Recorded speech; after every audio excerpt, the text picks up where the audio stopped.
Molde 4, Arsenal. What? Wait, hold on. Molde scored so many goals during that game. I've actually forgotten who won. It was. Have you ever seen a team implode quite like Molde did today? Well, we're going to talk about a victory, our third victory in the Europa League, and of course break down a lot of fantastic performances from a lot of our youngsters and some of the struggles that we had too, and get your thoughts and reactions in a live chat too. So let's crack on with it.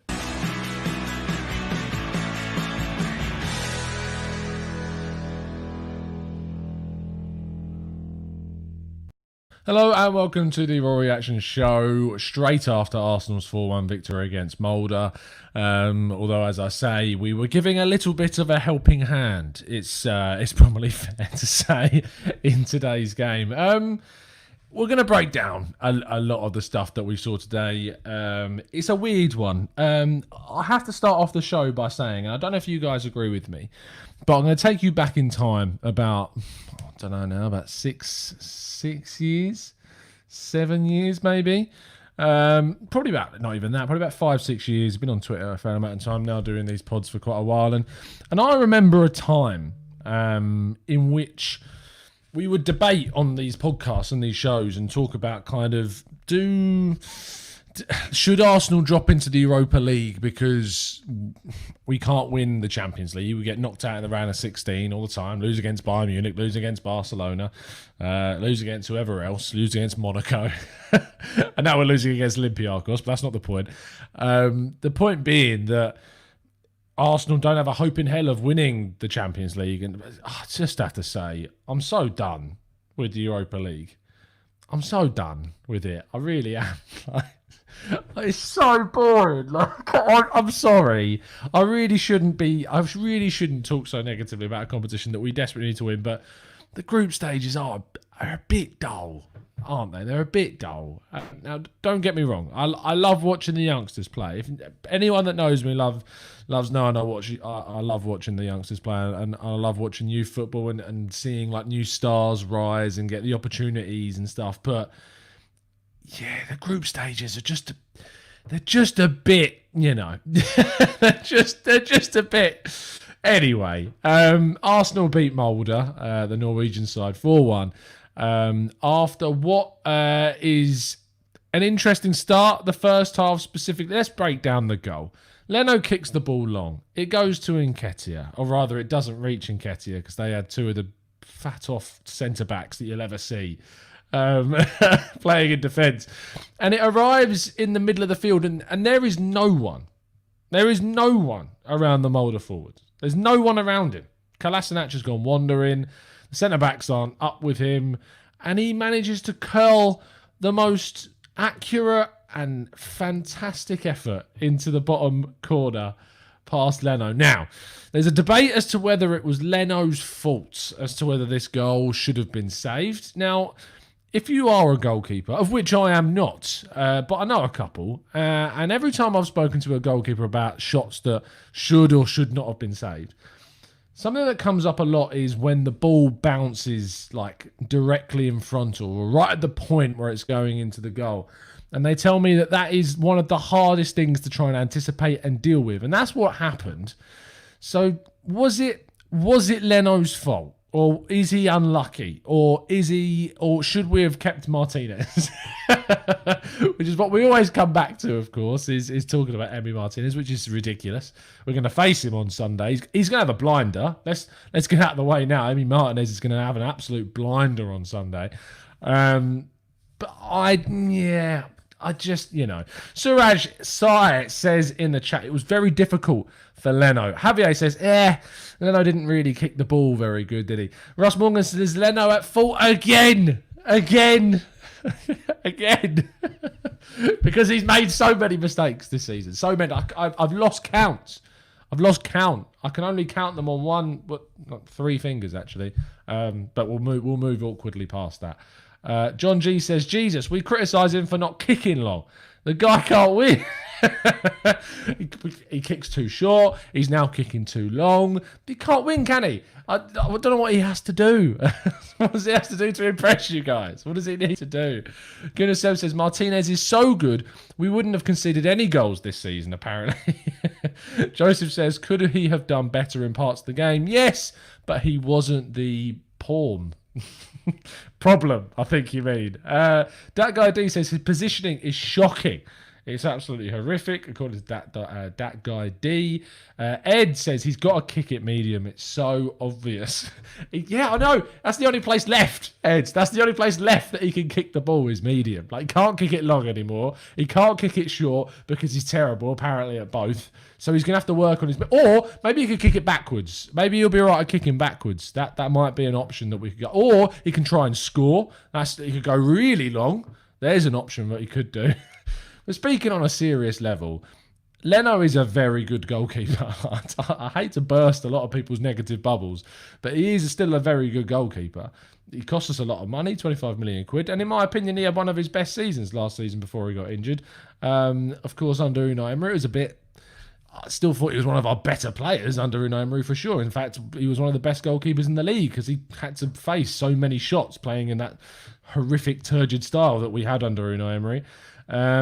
But now, just because after 10 games, Emi Martinez was good for us, was good, I should point out, having been coached by Arteta and played and put into his system and done very well. Just because he was so good and it was emotional and we had this guy at the club, he was here for 11 years. And believe me, I would have loved for Martinez to stay and become Arsenal's #1 goalkeeper, but he's gone. And I've accepted that. I've accepted that he's gone. I'm okay with it. We got a lot of money for him. It probably helped. Getting Thomas Partey, even better. And some people just need to move on. Like, you need to get past this. You need to stop lingering on things that have been left in the past. We've moved on. We've got Leno now. Let's not castrate the guy for every single small error. Please. Please, Arsenal fans. I'm begging to you. Anyway, there we go. Thank you, Greg. Leave the guy alone. He's a good goalkeeper. Thank you. Nice way to finish things there. Anyway, then Molde decided to just, we don't want to win. We were a bit bored of this winning malarkey and decided to score 2 own goals. Now, I am taking the mick. Like, the first one's the strange one. The ball played through. Willock is obviously... I think it's Willock. I think it was Willock that was pressuring the Molde defender, and he looks like he's going to tackle, and then he ends up just bundling it into his own net, which, happens. Anyway, we're going at half-time 1-1. Fans are kicking off, as you would expect. I think I put a funny tweet out at half-time if you want to go and have a look at it, at the Gonna Talk TV, which is fine. And then Molde scored another own goal. And now it's good because Willock's cross was excellent. And to be fair to the Molde defender, if he hadn't have kicked it, it was going to go in. Because there was 2 Arsenal players behind, ready and waiting to pounce on that. So if he hadn't have put it in, an Arsenal player would have been putting it in. So I'm not going to castrate the guy too much about that. I felt really sorry for him, to be honest. And then, of course... Pepe scores. Fantastic ball back from Saka. Saka comes on, changes the game in terms of like Arsenal's favour. We were much, much better when he came on. And it just goes to show how good this young kid is. Like, Bukayo Saka is an unreal talent for the amount of experience that he's got, for the position that he plays as that player.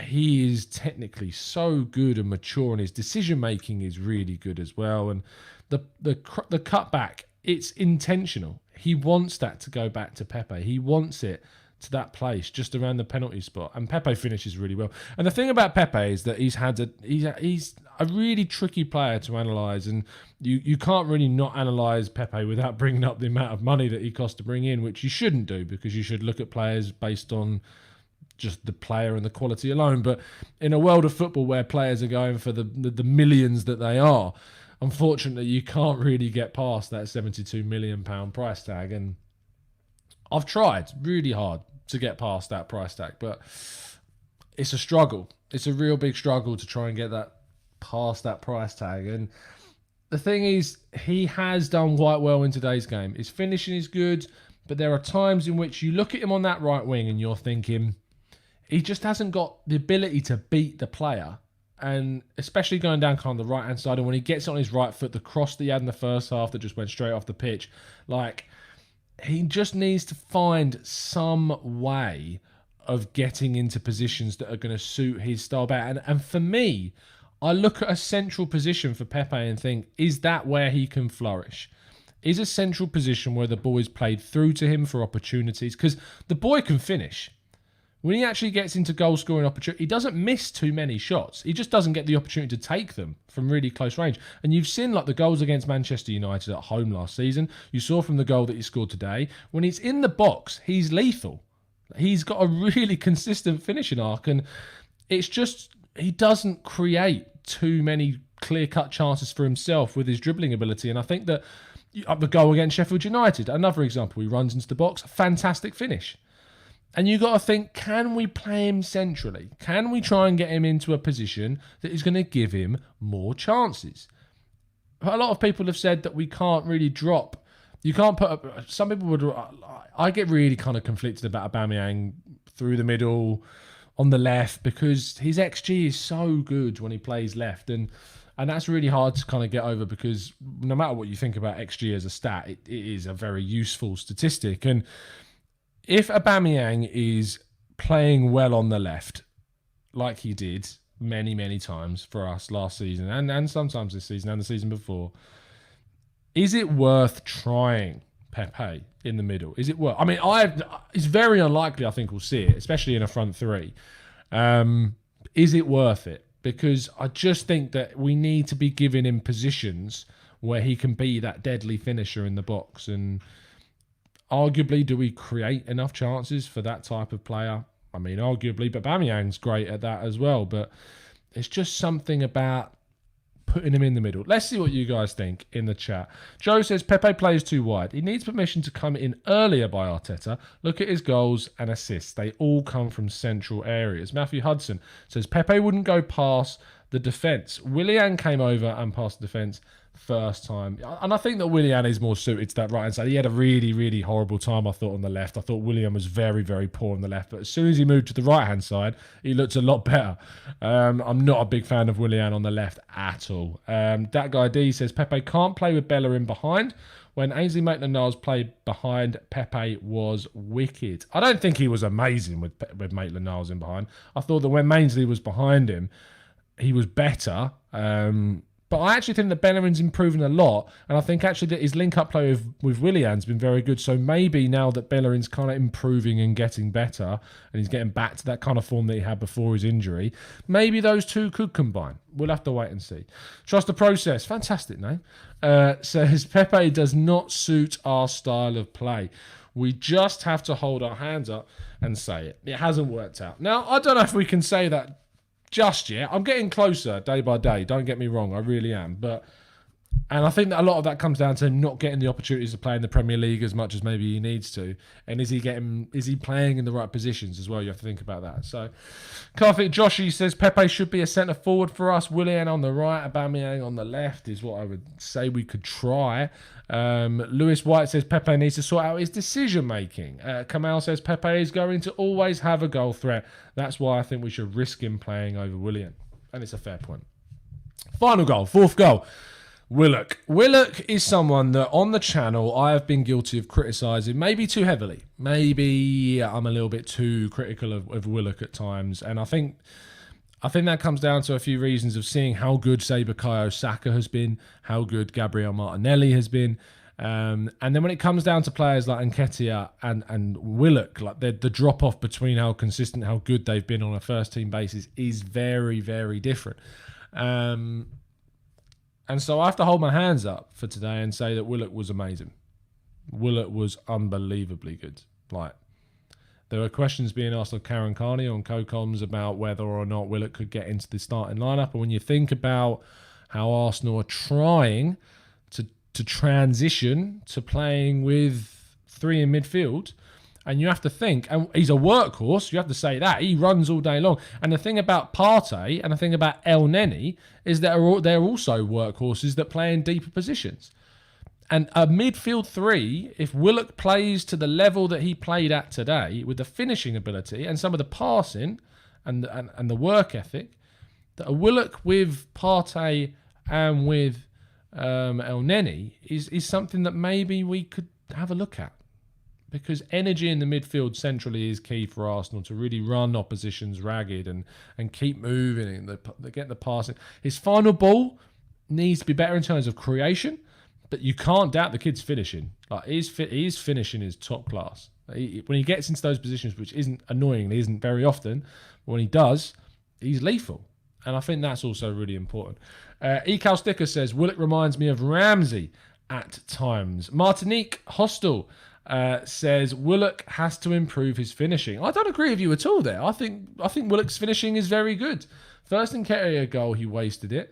I don't think he wasted Nketiah's goal. If you're thinking about the one that was called offside, I don't think we can really criticise Willock too much. I mean, I think personally the goal should have stood because Nketiah was well onside and he goes into the ball and touches it before Willock gets there, and it's no different to say someone else being there. I don't think it interferes at all.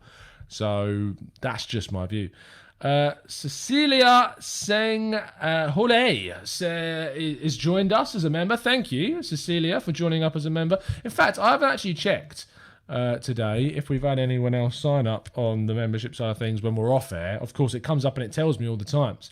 Ashwin Watkins has rejoined. Thank you ever so much, Ashwin. And Gunnar SS has rejoined as well. So thank you ever so much, guys. Absolute legends. You can get access to some exclusive content. You get access to our emojis. Maybe we need to get some more emojis. I think we really do. Suraj says, come on, Tom. You have to agree that Willock was I do agree. I said that a second ago. Was our man of the match. He could be the solution to our creative problem. I mean, he could be. He genuinely could be. I would be interested in seeing it. I'll be interested in seeing. The thing about it is that El Neni plays really well against Dundalk, right? He then comes in and plays against Manchester United and has an amazing game. Who's to say that Willock can't have a really good game today and get drafted in to play against Aston Villa at the weekend? Who's to say? Why shouldn't a good performance get rewarded with a start? Because otherwise, why would these young guys be bothering playing to the top of their game in the Europa League if they weren't given a route into the first team? And I think it's important that if you play well in the Europa League, you are shown that there is a route to play into the senior side. And that then gives the others the emphasis and the encouragement and the incentive to then go forward and try and get into that first team. So I'm all in favour of saying Willock plays great, put him in. Continue that momentum, continue that the rhetoric, continue his confidence, like keeping that up. I think it's really important that you do that. So fingers crossed. Mr. Joe Kerr is another one of our members. It says, Tom, is Emile Smith-Rowe still injured or did he cross Arteta? I don't think he's crossed Arteta at all. I think, unfortunately, it is an injury issue. He is still coming back from one. The thing about a player when he comes back from innocuous injuries is that sometimes you can relapse very, very easily. And also, you don't want to risk...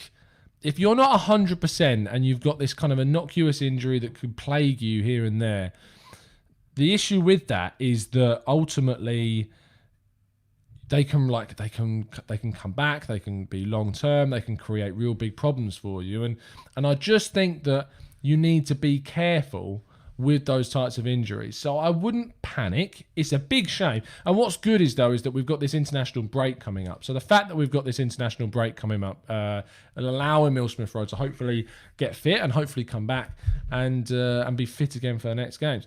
Dat Guy D, thank you so much for becoming a member, an expert member I've just checked. So you're going to get access to loads of exclusive content. You can now click onto the community tab, and also I'll make sure to put a link into the community tab. You can join our Discord server as well. So it'll be an absolute pleasure, Dat Guy D, to have you in the Discords. They're chatting all the time. They're my little TGT scouts, or some of them aren't very little. I'm doing them a disservice. But yeah, a fantastic group of people, and I'm looking forward to seeing if you can add anything to the Discord server, mate. So thank you and welcome to join the crew. Owen Young says, standard we hit form and it's an international break. Yeah. It's just one of those, isn't it? It's really, really irritating that there's just so, and I shouldn't say this because football writing's my job, but there is just something in the industry about writing during an international break. And I don't know if you've seen this, but on the Goon and Talk Twitter account, we've been really pushing forward with this new project that I've really tried to really push forward for with 101, which is looking into kind of these player profiles. We've done a few. We've done one on Dominic Jobberslai, which I was very happy about. We've done one on Jeremy Frimpong from Celtic. We've done one on Samuel Chukwueze from Villarreal. We've done one on Jules Koundé from Sevilla. And we got some loads more coming up as well. And some of the other writers on the site as well are going to get involved and get some out as well. And I'm going to look into doing some soon. Drew's given me some expert insight on the likes of Jadon Sancho and Erling Haaland. So I'm really looking forward to carrying on with those. So there you go. There was a message from that guy D who said, thank you, mate. Your content is on point. Thank you ever so much, mate. I appreciate it. Patrick Carlson says, when is Jobber? We don't ever have a show on here now without bringing up Jobberslai. I need to get a shirt. I need to get a shirt, don't I? I need to get a shirt. It's going to happen.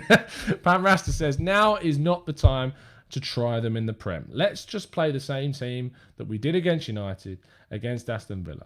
Is way better than Molde. I understand what you're saying there. All I would say is, Pam Rasta, is that it's important that you show players that there is a route into the first team after they've played well in the Europa League. So that then leads us on to looking ahead to the Manchester United game. On Saturday, there will be a preview show, as there always is. Tomorrow, there's going to be obviously a raw reaction show looking towards the Arsenal news, breaking down some of the latest information. I may even do a tactical breakdown video. Now, what we did was, this week, is we looked at a couple of things. First of all, we looked at how Partey and El Neni kind of dominated the midfield at Old Trafford. We then did a tactical breakdown looking at how we could add more creativity to the Arsenal team, which could come in the form of Willock now. Who knows? And then secondly, or rather thirdly, because I can't count, Phil Neville moment. Thirdly, we did a video looking at the top 5 young players that Arsenal could look to sign in the future. Now, I would like some help from you guys. When it comes down to the tactical breakdown videos, they get so much good positivity vibes about them, and your response to them is always great. So I would love if you could suggest some more ideas, because whilst I've got some in here, I'd love to give you some sort of insight, tactically wise, analytically, to some of the things that you guys want to see. Some of you were asking in the chat box about looking at some of the players in kind of the youth side of things, the players that are going on loan, the players that are going to be coming back, looking at some of the players that have come back already, going into the depths of like El Neni or Gabriel's season. Tell me what you think we should look at specifically in the tactical breakdown shows over the international break, because we are going to have a lot of time. And also, expert members and TGT ambassadors, there will be a couple of expert members podcasts. So if you fancy a chance to come on the show, have a chat with myself, maybe even one or two of the guys in the regular podcast, we're jumping on at some point as well. We've had such great responses from doing the expert members podcast. The likes of Owen, Jared, Chris, those guys have all come on the main show and come onto the main podcast as well and been absolutely fantastic. So there's routes into coming on TGT regularly. There's routes into coming on. So if you would like to get involved with the channel, come onto the show and have a chat during the international break. It's always an absolute pleasure to chat to any of you guys, because you're absolute legends.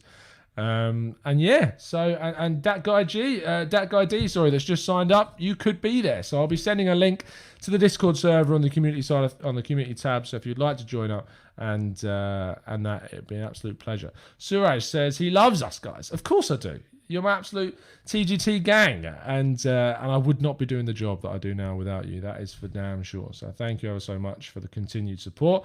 Great stuff. Today, 4-1 victory. Very positive. It's been a pleasure speaking to you. If you could drop a like on the video, I'd really, really appreciate it. If you could suggest some ideas for tactical breakdowns over the international break, we will certainly get on that. But other than that, it's been a pleasure to speak to you, as it always is. And as always, up the Arsenal.